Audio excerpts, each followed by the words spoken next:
Salut, c'est Chevalier Chaka. Hein? Quoi? Encore une vidéo SAO?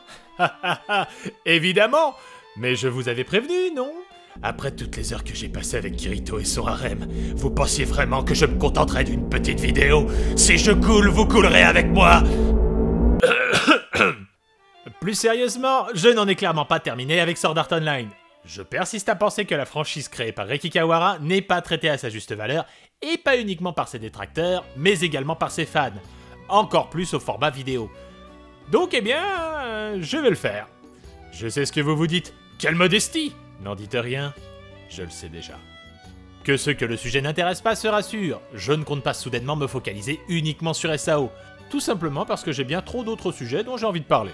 Et même s'il sera forcément toujours préférable d'avoir vu à minima l'anime pour regarder mes vidéos, je vais faire mon possible pour rendre le sujet ludique, même pour un néophyte.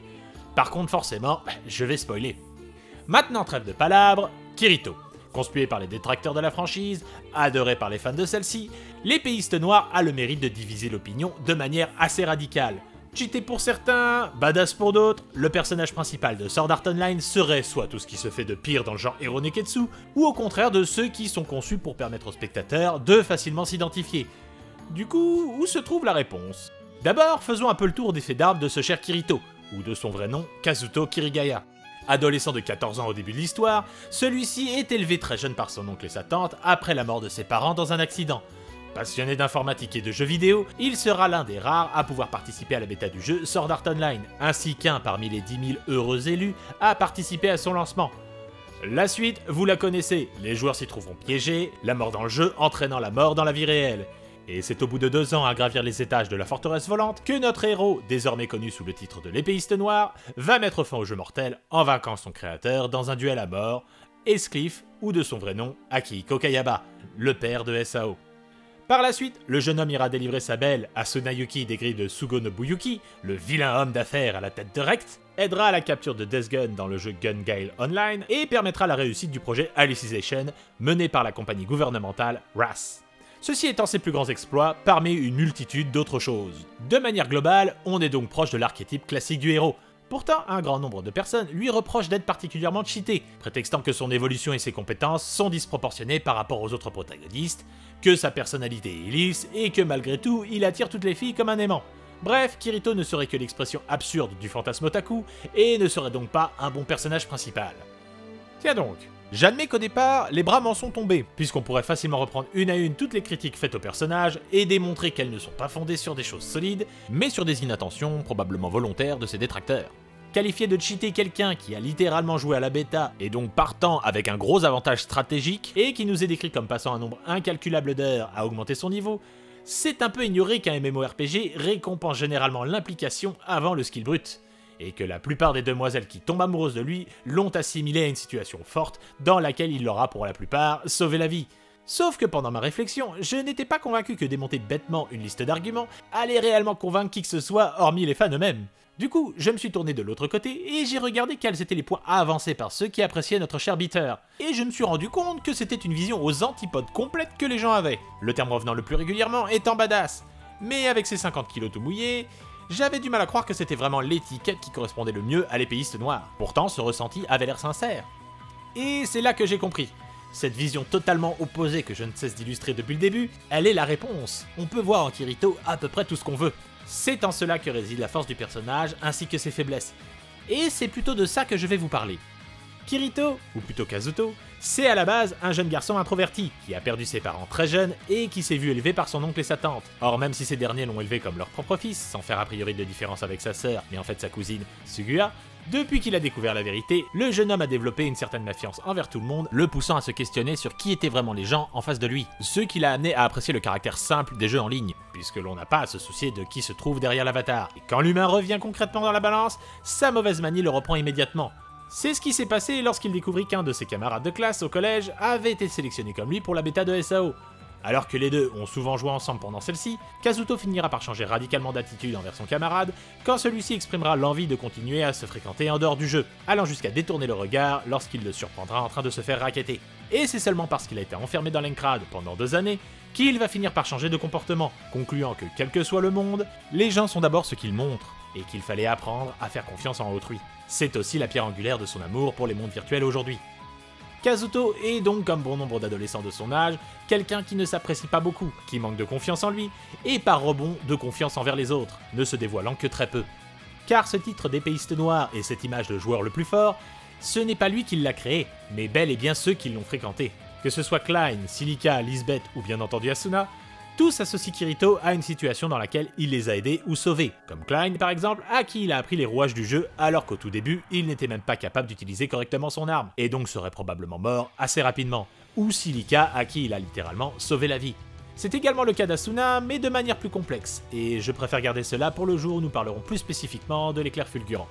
Plus globalement, Kirito c'est celui qui a terminé SAO, et qui les a tous libérés de la forteresse volante. On a tendance donc à idéaliser son héros, l'imaginant plus beau et plus fort qu'il ne l'est réellement. Cette image est tellement prépondérante dans leur esprit qu'ils continuent de l'appeler Kirito dans le monde réel, plutôt que Kazuto, ignorant inconsciemment qui il est à l'origine. Et là où son entourage ne voit que le positif, le principal intéressé aura tendance à se focaliser sur le négatif et à se culpabiliser de manière autodestructrice au moindre événement tragique. L'histoire de la Guilde des Chats Noirs est probablement l'exemple le plus connu, rien qu'au départ, avec le fait qu'il n'ait jamais osé révéler à ses partenaires son véritable niveau, mais surtout qu'une fois compris qu'il ne pourra pas ressusciter Sashi, c'est une véritable pulsion suicidaire qui lui traversera l'esprit, avec l'idée d'aller affronter seul les boss de chaque étage, les uns après les autres, conduisant fatalement à sa mort. C'est uniquement grâce au testament de son ex-équipière qu'il finira par se raviser. Comme le titre de la nouvelle l'explicite donc, Sachi devient la lumière qui lui permet de traverser les brumes de son esprit, et ainsi de trouver une raison de vivre. Quant à Asuna, c'est celle qui lui donnera sa raison de terminer le jeu. Là où celui-ci se voyait bien continuer à se perdre indéfiniment dans les étages de la forteresse, c'est elle qui lui rappellera que dans l'autre réalité, ils gisent actuellement dans un lit d'hôpital, et que leurs corps ne pourront pas rester éternellement ainsi. C'est probablement à cet instant qu'il prendra conscience de l'importance du monde réel, réalisant que si les mondes virtuels et le monde réel ont effectivement la même valeur, alors il est lui-même coupable d'en avoir délaissé un au profit de l'autre. C'est ce qui le poussera à renouer des liens avec sa sœur par la suite. Mais c'est bien sûr sa relation avec Yu-Gi-Oh qui permet le mieux de comprendre qui est Kirito, car de toute la saga, c'est l'arc dans lequel il se sera le plus dévoilé au public, et ce grâce à la présence de celui qu'il appelle son disciple. C'est lui-même qui le dévoilera dans le tome 7, rêvant déjà du moment où il pourra libérer l'Underworld et présenter celui qu'il considère comme son meilleur ami à ses camarades, exprimant le fait que jusqu'à présent, il n'avait jamais pu être réellement lui-même avec quelqu'un. Même Asuna, sa partenaire et compagne, n'aura pas pu le percer à jour aussi rapidement, vu qu'il aura fallu littéralement la fin d'un monde pour qu'il s'ouvre pleinement. Et que jusqu'alors, il courait derrière cet idéal que représentait l'épéiste noir, au risque de perdre ce qui était réellement important pour lui, voulant préserver le fait qu'aux yeux des autres, il était Kirito l'épéiste noir, et non le faible Kazuto Kirigaya. Idéal qu'il n'a jamais eu à poursuivre avec Yu-Gi-Oh! Et ce n'est pas non plus Asuna qui réussira à le sortir de son état végétatif. Il aura encore fallu une main tendue du jeune garçon aux yeux verts pour qu'il puisse reconstruire pleinement son image de lui-même. Et c'est uniquement dans ce nouveau monde qu'il réussira à se définir de manière plus affirmée, se présentant désormais comme Kirito l'épéiste. Tout simplement. Mais là où Kawahara arrive à profiter au mieux de cette double réalité, c'est que lorsqu'il est renvoyé dans le monde réel, il ne peut que courber l'échine face aux brimades de son père devant le regard médusé de celle qui le considère comme le sauveur de son monde. Cette scène est l'expression parfaite de Kirito, cette dualité entre le héros de tous les vieilles MMO et le jeune garçon qui doit encore finir ses études pour rentrer dans la vie active. C'est en cela que Kirito est comme n'importe quel personnage principal, avec une courbe de progression et une évolution de sa personnalité. Et c'est sa complexité qui fait que l'on peut avoir une vision de lui très différente selon l'angle par lequel on le perçoit. Alors, pourquoi tant de haine? Je vois deux pistes de réflexion qui peuvent répondre à cette question. D'abord, Kirito n'est pas très charismatique. Visuellement déjà, avec ce chara-design passe-partout, et ce visage fin qu'il n'apprécie pas car ressemblant trop à celui de sa sœur, mais également dans le comportement. Il est taciturne, peu bavard, assez fragile psychologiquement, et dans le monde réel finit souvent blessé lors de la moindre confrontation physique. Sa simple présence n'est donc pas suffisante pour rendre l'action ou le récit intéressant, comme pourraient le faire d'autres personnages principaux. Et à l'image de cette course après son image de joueur invincible, Kirito a besoin d'une bonne histoire pour briller, et ne peut pas soutenir le récit à lui tout seul. Quand l'écriture est défaillante, Kirito l'est également. Mais surtout, il y a l'adaptation du studio A1. J'ai déjà exprimé mon avis global sur la série, mais sans vouloir m'acharner sur celle-ci, le Kirito qui y est dépeint est grandement appauvri et vidé de toute subtilité, ou presque. D'abord, celle-ci fait le choix d'exclure tout monologue interne du personnage. Adieu donc le passage où lui traverse l'idée de se suicider, ou lorsqu'il exprime à quel point il a du mal à se dévoiler à ses amis, ou même à Asuna, et que seul Yu-Gi-Oh lui permet de se sentir lui-même. Et lorsque l'anime décide d'adapter un passage fondamentalement important, c'est pour se prendre royalement les pieds dans le tapis. Lorsque Kirito revoit les moments qui le torturent le plus dans la séquence introspective à la fin d'Alicization, Deux des souvenirs majeurs ont été remplacés par d'autres totalement différents. On passe donc d'un flashback où celui-ci se rappelle avoir laissé mourir un joueur dans l'encrade après que celui-ci ait tenté de le piéger, ou du racket de son camarade de classe, au moment où il affronte Desgun et Oberon. Alors on le justifiera sûrement par le fait que la nouvelle dont est tiré mon premier exemple n'a pas été adaptée en animé, et que le second n'est qu'un petit passage du roman, et qu'il aurait été trop complexe de l'intégrer dans une séquence aussi courte. Mais... d'une part, je ne suis pas d'accord avec ces explications, mais surtout, ils sont remplacés par des événements qui n'ont pas les mêmes enjeux, ni les mêmes répercussions psychologiques. Considérer que laisser mourir un joueur pour sauver sa peau et vaincre un criminel en duel dans un jeu virtuel véhicule le même message, c'est quand même sacrément manquer de jugeote. L'idée était de mettre à nu Kirito en dévoilant ses moments de faiblesse ou de lâcheté, afin de le rendre plus humain.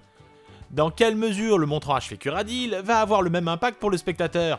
Sachant que beaucoup d'ennemis dans SAO sont très méchants, voire des caricatures pas très subtiles, justifiant majoritairement l'acte de Kirito, plus proche de la légitime défense que du meurtre de sang-froid. Et si l'idée face à Oberon est peut-être de montrer à quel point Kirito a été exagérément sadique envers son adversaire, puisque le Pain Absorber était désactivé, c'est pareil. On parle d'un malade mental qui a gardé en captivité plusieurs joueurs pour ses propres expériences, et qui a tenté d'abuser d'Asuna devant ses yeux, et qui au bout du compte, est toujours vivant. Du coup dans l'anime, on ne comprend pas pourquoi Kirito se triture à ce point les méninges et refuse de se réveiller, ce qui le rend... mal écrit. La question est donc, pourquoi ces choix d'adaptation ? Sur le sujet, on peut s'appuyer sur une interview du réalisateur, Tomohiko Ito, publiée en 2014 sur Manga News. Ce dernier exprimait avoir eu beaucoup de mal avec les personnages principaux, en particulier Kirito, qu'il qualifie de trop pur, mais qui a la classe quand il se bat et qui en jette. Ces déclarations font quand même penser que si c'est tout ce qu'a retenu Ito de son personnage principal, alors il ne l'a peut-être pas franchement bien compris. Et cet appauvrissement en devient assez logique. On peut ensuite supposer qu'Ono, qui a pris la relève sur Alicization, n'a fait que suivre la continuité et ne pouvait plus transformer drastiquement le personnage. Or, le format animé étant le plus accessible et le plus populaire, pas étonnant que ce pauvre Kazuto soit à ce point déconsidéré par le spectateur. Néanmoins, il reste globalement fidèle dans son comportement avec celui décrit par la plume de Kawahara. Tout n'est donc pas pure trahison dans l'anime. Disons que c'est plus comme une version d'un jeu PC et son portage PS4. C'est le même jeu, mais... ça pique un peu les yeux quand même. Du coup, Kirito est-il un bon personnage? En vérité, il faut d'abord se poser la question suivante. Qu'est-ce qu'un bon personnage principal? Est-ce qu'il s'agit de celui le plus honorable et le plus juste? Celui qui est le plus fort? Celui qui a le passé le plus torturé? Celui auquel on s'identifie le mieux? Ou celui qui véhicule le mieux le message de l'œuvre à laquelle il appartient? S'il s'agit de la dernière option, alors Kirito est le personnage principal parfait pour Sword Art Online. Je le répète, l'œuvre de Kawahara n'est pas passionnante pour ses personnages, mais pour ses univers et ses thématiques. La différence entre les œuvres axées personnages et celles focalisées sur l'histoire, SAO étant de la seconde catégorie. Que ce soit le light novel ou l'anime, l'idée véhiculée est la valeur réelle des mondes virtuels, ce qui est effectivement un trait de caractère fondamental du personnage principal, qui continue de vivre chaque quête comme s'il risquait réellement sa vie, même lorsque ce n'est pas le cas. Vous pouvez être insensible à cette idée et la trouver ridicule, ne réussissant pas à vous impliquer dans des intrigues embrassant pleinement ce message, comme Calibur, mais vous ne pouvez pas en conclure que le personnage est mal conçu en faisant de votre ressenti un argument d'autorité, puisque Kirito incarne parfaitement le message véhiculé par SAO. Maintenant, comme nous l'avons vu, de par son développement et son caractère, notre épéiste noir est tributaire de la qualité de l'histoire dans laquelle il évolue. On ne peut donc pas lui reprocher de ne pas toujours être fascinant à suivre, car lorsque SAO arrive à être brillant, alors son personnage principal brille tout autant. Et c'est pour cela qu'au bout du compte, on peut l'affirmer, Kirito est un bon personnage. Merci d'être passé me voir, et à une prochaine!